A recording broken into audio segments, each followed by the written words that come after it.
All right, Shannon, help me out here. How do I manage my how do you manage your expectations of other people? What have you learned? Yeah. Well, the one thing I've learned is that, if you go after it hard, it often doesn't work out when you try to really go after and tell somebody how they're doing it wrong or they're not getting it done. So I've learned.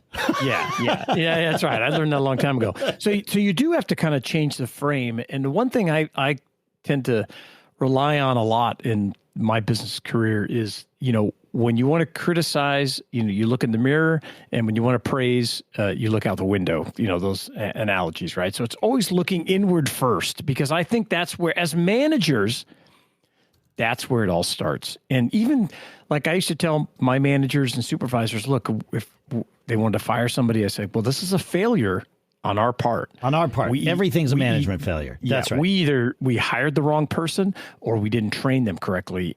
Something came up. Sure. Or we didn't fire them fast enough. I mean, any of those things, but that's on you. Right. Yep. It's on us. So I, looking inward, the first thing I try to ask myself is that there's actual performance and then an ideal that we have in our head. And we all have this about ourselves too. Yep. And, are we judging others on our actual performance or on an ideal that we have in our head, right? And it's important to try to ask yourself that question to start here, I think.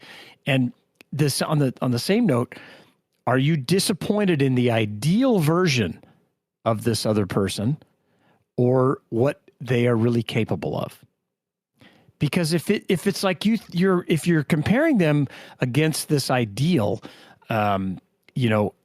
it's impossible. You're setting yourself up for failure. So you have to look at what their capacities are, their experience, their training, because those are things that are going to help you figure out why it didn't get done, why they disappointed you.